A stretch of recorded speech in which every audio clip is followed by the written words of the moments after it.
My stepchildren smiled the day they dropped me at the nursing home. Derek carried my bag himself. Karen held my hand at the door. They thought they were taking my house. They didn't know about the other 8. They didn't know about 31 years of patience. They didn't know about Samuel's folder. They knew absolutely nothing about George Aldridge. And that was entirely my fault. They smiled too much. There is a specific kind of smile that people wear when they think they have one. I have lived 76 years on this earth, and I have become very good at recognizing it. It is not the smile of genuine happiness. Genuine happiness is looser, less controlled. It arrives unexpectedly and leaves the same way. No, the smile I am describing is a managed thing. Careful. It arrives exactly when it is needed and stays precisely as long as it is useful. My stepson Derek wore that smile the entire day. They drove me to Autumn Pines Care Facility. He carried my one bag himself, very helpful, very attentive, and he talked the whole drive about how wonderful the facility was, how the staff were exceptional, how I would make friends quickly, how it was really the best decision for everyone.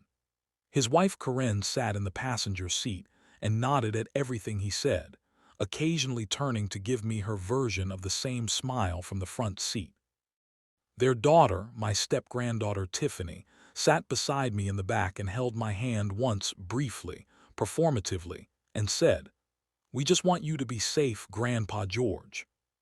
She had never once called me Grandpa George in 14 years. I looked out the window and said nothing. I thought about the documents in Samuel Holt's office. Samuel had been my attorney for 31 years. Quiet man, precise thinker, complete discretion. I had sat with him 4 weeks before this drive, and we had spent 3 hours going through everything carefully, updating everything, making sure every single piece was exactly where it needed to be. I thought about the folder he kept in his fireproof safe. I thought about the 8 properties on Caldwell Street. And I watched the trees go past the window, and I let Derek talk. How it started. My wife Margaret died 2 years ago. 41 years we were married. She was the kind of woman who made every room she entered feel like it had been waiting for her, warm, funny, sharp as anything, with a laugh that you could hear from 3 rooms away. When she died, something in the house changed permanently. Not just the silence, something in the air itself. Like the building knew she was gone and was adjusting to it slowly, the way old structures settle. Margaret had 2 children from her first marriage, Derek and his sister Pauline. I had raised them from the ages of 9 and 7 respectively. I had been at Derek's graduation, at Pauline's wedding, at the hospital when both their children were born. I had never once treated them as anything other than my own. I want to be clear about that. I want to say it plainly before I say everything else. I loved those children. I did everything a father does. And for many years, for most of the years, I believed they loved me back. Then Margaret got sick. And then she died. And then slowly, the temperature changed. It started small. Derek began asking questions about the house, practical questions, he said, just planning ahead, just making sure everything was in order. Then questions about my finances. Then suggestions that living alone at my age was perhaps not the wisest arrangement. Then a conversation, careful, concerned-sounding, about how Autumn Pines had an excellent reputation and a very reasonable waiting list, and perhaps I should at least go and look at it. I went and looked at it. It was a clean, well-run facility, nothing cruel about it. The staff were professional, the rooms were adequate, the garden was maintained. I came home and called Samuel. "They're moving," I told him. "How long do you want to wait?" he asked. "Until they're completely certain they've won," I said. Samuel understood. He always understood. The house on Caldwell Street. Let me tell you about the house. I grew up on Caldwell Street, number 14, a narrow terraced house with a green front door and a small garden my mother kept immaculately. My father worked at the mill. We were not wealthy. We were the specific kind of not wealthy that teaches you, if you pay attention, exactly how money works and exactly what it costs to not have it. I paid attention. When I was 23, the owner of number 16 Caldwell Street decided to sell. He was an old man then, older than I am now, and he had no children and no patience for property management. He wanted quick and quiet. The price reflected that. I had saved for 4 years. I bought it. Over the next 40 years, quietly and without announcement, I bought 7 more properties on that same street.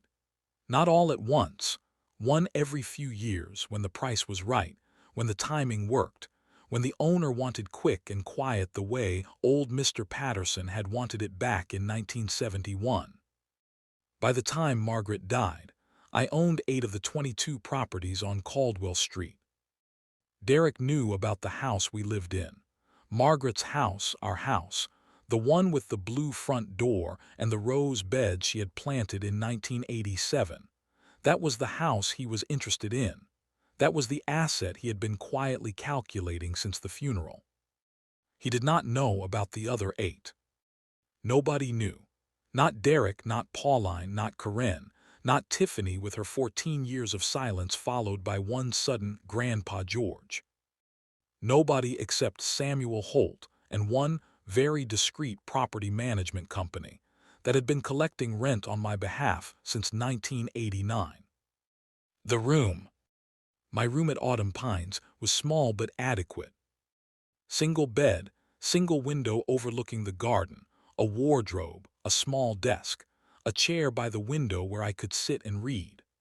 I unpacked my one bag myself after Derek and Corinne and Tiffany had done their goodbyes, warm, lingering goodbyes, the kind that are really celebrations in disguise. Derek shook my hand at the door. "We'll visit every week," he said. He visited twice in the first 3 months. I didn't mind. I hadn't gone to Autumn Pines because I was confused or helpless or in need of management. I had gone because Samuel had advised me very calmly that the cleanest way to do what I was planning required Derek to believe he had already won. A man who believes he has won stops being careful. He stops checking. He stops asking questions. Derek stopped being careful almost immediately. Within 6 weeks of my arrival at Autumn Pines, he had begun the legal process of having himself named as primary decision-maker for my affairs, citing my age, citing my living situation, citing a doctor's report I had never seen from a physician I had never met. Samuel called me when the paperwork arrived at his office. "He's filed," Samuel said. "Good," I said. I was sitting in my chair by the window, afternoon light coming through the glass, a cup of tea on the desk beside me. Let him file. Let him get comfortable. Let him tell Pauline and Corinne and whoever else that it's done. And then I looked out the window at the Autumn Pines garden. Neat, well-kept, unremarkable. I thought about Caldwell Street, 8 front doors, 31 years of patience. "Then we remind him," I said quietly, "whose street he's been living on." The filing. Derek moved fast once he believed he had won. Within 8 weeks of my arrival at Autumn Pines, he had filed for legal guardianship over my personal and financial affairs. The application cited my age, my living situation, and a psychiatric evaluation conducted by a Dr. Reginald Moss, a man whose name I had never heard before the paperwork arrived, and whose clinic, Samuel later discovered, shared a building with Derek's accountant. I read the filing carefully in my room at Autumn Pines, sitting in my chair by the window with my tea going cold beside me. It was thorough. I will give Derek that. He had clearly spent time and money on this. The language was careful, not cruel on the surface, framed entirely in the vocabulary of concern and protection and family responsibility. Anyone reading it without context would have seen a devoted stepson trying to protect an aging father. I read it twice. Then I called Samuel. "He's used Moss," Samuel said. That's the third time this year Moss has provided an evaluation in a guardianship filing where the subject had significant property assets. Is that documented? I asked. It is now, Samuel said. I have a colleague who has been building that file for 18 months. When the time comes, it will be relevant. I put the paperwork down on my desk. Outside my window, the autumn pines garden was gray and bare, November stripping everything back, the way November does. I had always found something honest about November. No pretense, no leaves to hide behind, just the bare truth of what things actually were. How long until his filing moves forward? I asked. 60 days minimum, Samuel said, possibly 90. Good, I said, that's enough time. What Derek did next? He moved into the house 3 weeks later. Not officially, he still maintained his own address across town, but Corinne's car was in the driveway most evenings. Tiffany's bedroom had apparently been established in the guest room. Derek had, according to the neighbor Mrs. Acaffer, who called me every Thursday without fail, begun referring to it as the family house in conversations with people on the street. Mrs. Acaffer was 71 years old, sharp as a blade, and had lived at number 9 Caldwell Street for 40 years. She had known Margaret. She had watched Derek grow up. She had absolutely no patience for what she called that boy's performance. He told Mr. Griffiths next door that you'd gone into care permanently, she told me on a Thursday in November. That the house would be staying in the family. He said it like it was already decided. Did he? I said. George, she said carefully, are you all right? Do you need me to do something? I need you to do nothing, I said. Absolutely nothing. Just keep watching and keep calling me on Thursdays. A pause, then, and I could hear the smile in her voice. You have a plan. I have a folder, I said. Pauline. Derek's sister, Pauline, called me in the second month. Was different from Derek, softer, less calculated, with more of her mother in her than she probably knew. The call was uncomfortable from the beginning. She stumbled over her words in a way Derek never did, which told me she was not reading from a script the way Derek always was. George, she said, I want you to know that the guardianship filing, that was Derek's idea. I wasn't part of that decision. I know, I said. A silence. Are you angry? She asked. I thought about it genuinely. Was I angry? I examined the feeling carefully, the way you examine something in low light to make sure you're seeing it accurately. No, I said, I'm not angry, Pauline. Then what are you? Patient, I said. Another silence, longer this time. George, she said quietly, is there something I should know, something Derek doesn't know? Was her mother's daughter. Margaret had always been able to read a room by the quality of its silences. There are things everyone will know soon enough, I said, when the time is right. Should I be worried? You, I said carefully, have nothing to worry about. I heard her exhale slowly on the other end of the line. We talked for another 20 minutes about nothing important, her children, the weather, a television program she had been watching. When she hung up, I sat for a long time thinking about Margaret, about how she had loved both her children fiercely and without condition, and what she would have thought about all of this. I thought she would have been quietly furious at Derek. I thought she would have been quietly proud of me. Samuel's call. The call came on a Wednesday morning in December. I was eating breakfast in the Autumn Pines dining room, porridge, toast, tea, the same breakfast I had eaten every morning for 40 years when my phone rang. Samuel's name on the screen. I excused myself and walked to the corridor. It's time, Samuel said. Derek's filing moves to hearing in 3 weeks. If we're going to act, it needs to be before that hearing. Once a judge reviews his application, the timeline becomes less controllable. What do you need from me? I asked. Nothing, Samuel said. Everything is already in place. I just need your final confirmation. I stood in the corridor of autumn pines, cream walls, soft carpet, the distant sound of a television from the common room, and I thought about the green front door at number 14 Caldwell Street, my mother's garden, my father walking home from the mill, 23-year-old George Aldridge saving for 4 years to buy a house nobody else wanted. 8 front doors. 31 years. Confirmed, I said. The letters. They went out the following Monday. Samuel's firm sent them simultaneously, coordinated to arrive at the same time, no warning, no preview. Derek received his at the family house on Caldwell Street, which meant he received it at my address, which was its own quiet statement. I was told later by Mrs. Acaffer, who saw everything from number 9, that Derek read the letter on the front doorstep, that he read it twice, that Corinne came out and read it over his shoulder, that Derek's face during this process went through several distinct phases, confusion first, then a focused rereading, then something she described as the color leaving him like water out of a bath. I was not there to see it. I was sitting in my room at Autumn Pines drinking tea. But I knew what the letter said because I had helped write it. It informed Derek formally and legally that the property at which he was currently residing, the house on Caldwell Street with the blue front door and Margaret's rose beds, was not, as he had assumed, an asset he could acquire through guardianship proceedings, because it was not the only asset involved. Letter listed all 8 properties. It listed 31 years of rental income, carefully documented.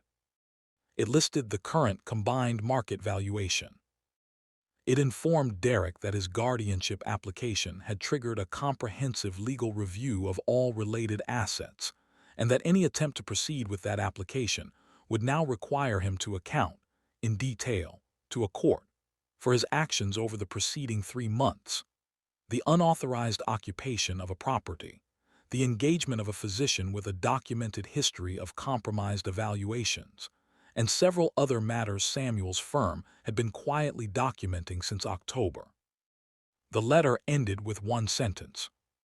Mr. Aldridge remains entirely capable of managing his own affairs and looks forward to discussing the future of the Caldwell Street properties at your earliest convenience.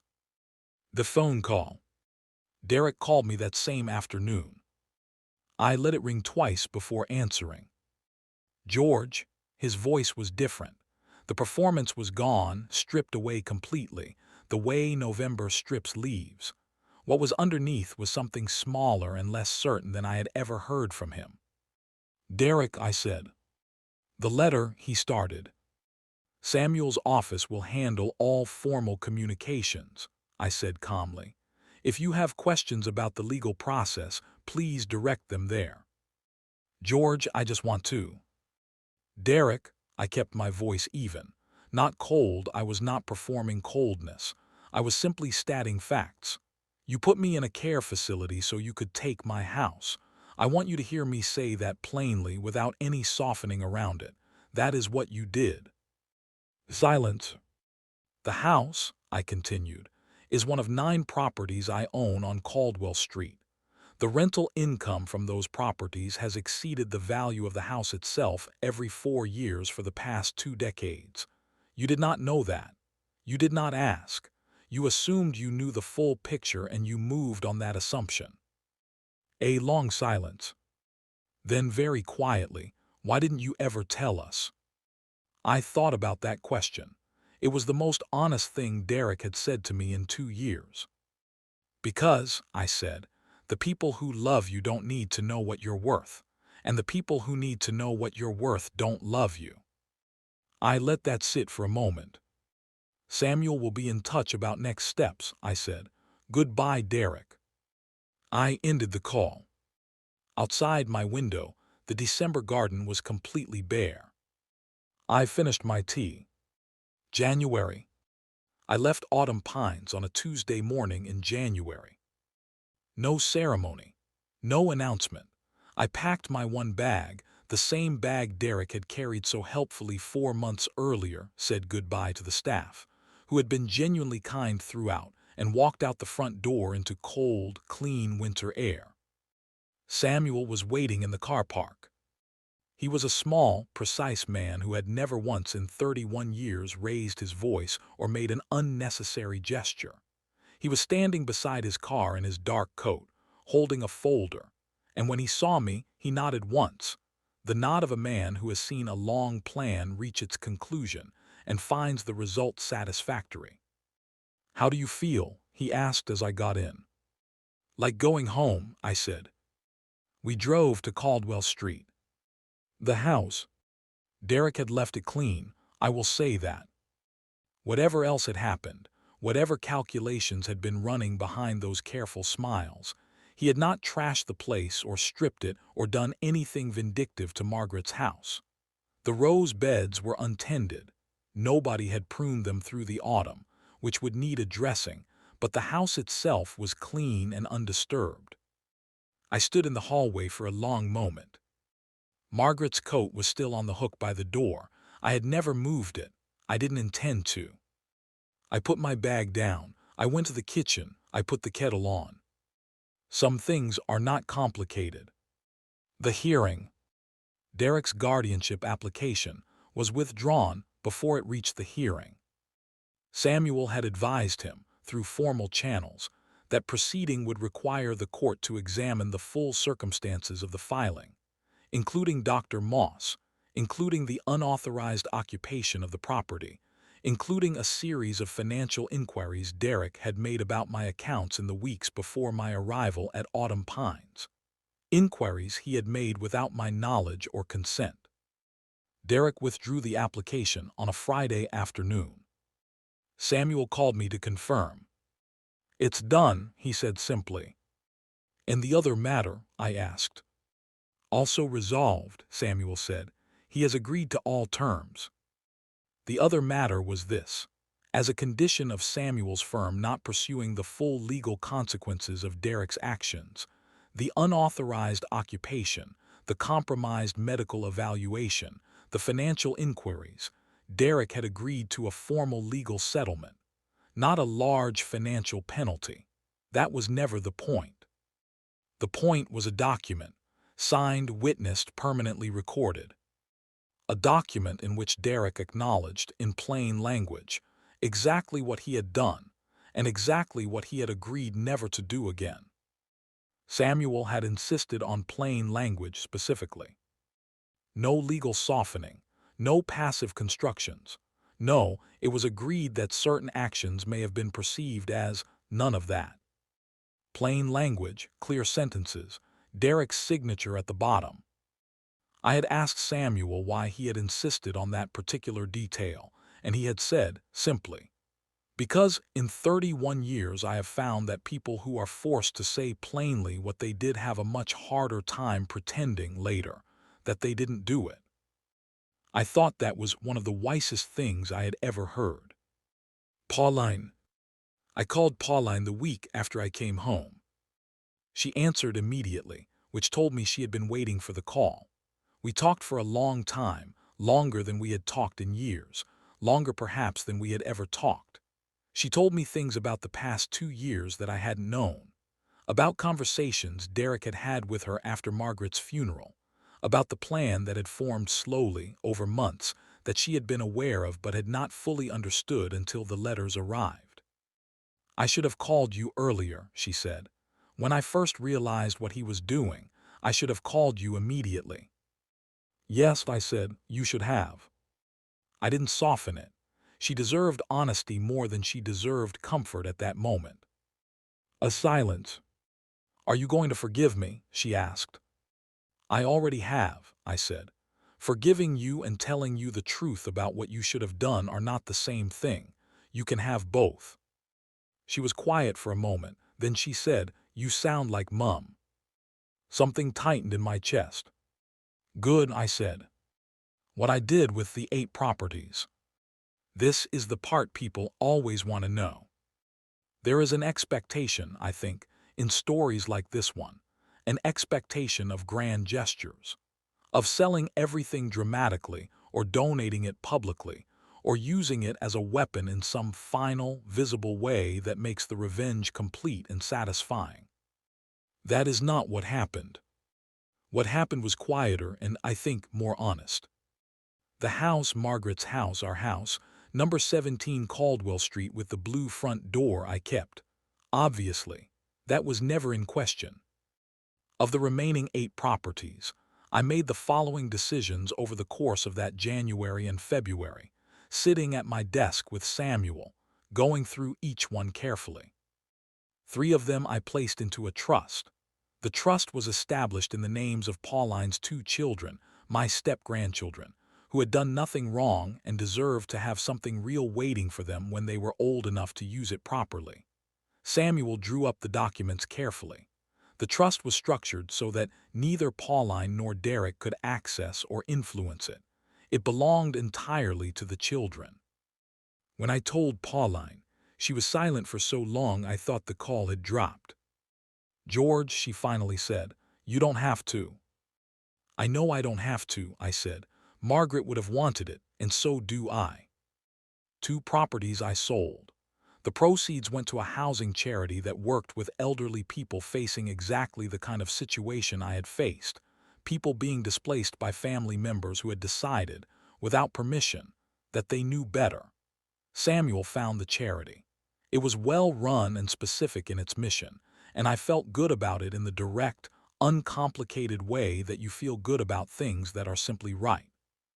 The remaining 3 I kept as rental properties, managed by the same quiet company that had been managing them since 1989. The income went into an account. The account existed for the same reason it had always existed, not for living differently, but for options. The freedom that comes from knowing the foundation is solid. Derek received nothing. Not as punishment, or not only as punishment, but because there was nothing to give a man who had demonstrated, clearly and completely, that he did not understand the difference between inheriting something and earning it. Money given to Derek would have taught him nothing except that there were no real consequences for what he had done. The document with his signature was consequence enough. Spring. The roses came back in April. I had pruned them myself through February and March. Careful work, cold work, the kind that requires patience and the willingness to cut away things that look alive but are actually dead. Margaret had taught me how to do it properly about 15 years into our marriage, standing in the garden on a February morning exactly like the ones I spent this year, her hands guiding mine on the secateurs. "Cut further back than you think you need to," she had said. "It feels brutal, but they come back stronger for it." They came back strong. By mid-April the beds were full, deep reds and pale pinks, and one extraordinary yellow climber along the back wall that Margaret had planted in 2003, and that came back every year more extravagant than the last. Mrs. Acaffer came round for tea on a Saturday in April, and we sat in the garden and looked at the roses, and she told me about everything that had happened on Caldwell Street while I was gone. Which neighbors had repainted their doors, which ones had new cars. The ordinary, continuous life of a street that had been going on perfectly well without anyone paying dramatic attention to it. Derek had moved back to his own house across town shortly after the letters arrived. He had not been back to Caldwell Street since. Whether he would eventually find a way back into some kind of relationship with me, I genuinely did not know. I had not closed that door entirely. I had simply stopped holding it open. Some doors need to find their own way. "Are you happy, George?" Mrs. Acaffer asked, holding her teacup in both hands, looking at Margaret's roses. I thought about the question properly. Not the reflexive answer, "Fine, yes, getting on," but the real answer. "I am exactly where I am supposed to be," I said, "doing exactly what I am supposed to be doing." She nodded slowly. "Margaret would have loved this," she said, "the whole thing start to finish." I looked at the yellow climber on the back wall, extravagant, unstoppable, completely itself. "I know," I said. "I thought about her the whole time." We drank our tea. The street went on around us, quiet, ordinary, completely and entirely mine. The last thing. There is one more thing I want to say. People sometimes ask, when they hear stories like this one, whether it was worth it. The patience, the planning, the months at Autumn Pines, the long, quiet years of building something nobody could see. Whether it would not have been simpler to just tell Derek the truth from the beginning, to have the conversation early, to trust that love was enough. I understand the question. Here is my answer. I did not build 8 properties on Caldwell Street to protect myself from Derek. I built them before Derek existed in my life. I built them because my father walked home from the mill every evening with nothing in his pocket, and I decided, at 23 years old, that I was going to build something that outlasted the moment I was living in. Derek did not create my caution, life did. Derek simply revealed what happens when you forget, for even a moment, that the world contains people who will look at everything you have built and see only what they can take from it. The reminder was painful. The reminder was also, in the end, useful. I pruned the roses. I drank my tea. I stayed exactly where I belonged. Derek counted one house. I owned an entire street. He counted my age. I counted his mistakes. He smiled when he dropped me off. I smiled when Samuel's letters arrived. Some people build walls to keep others out. I built 8 front doors, and every single one was mine. Long pause, silence. Subscribe, George isn't done yet.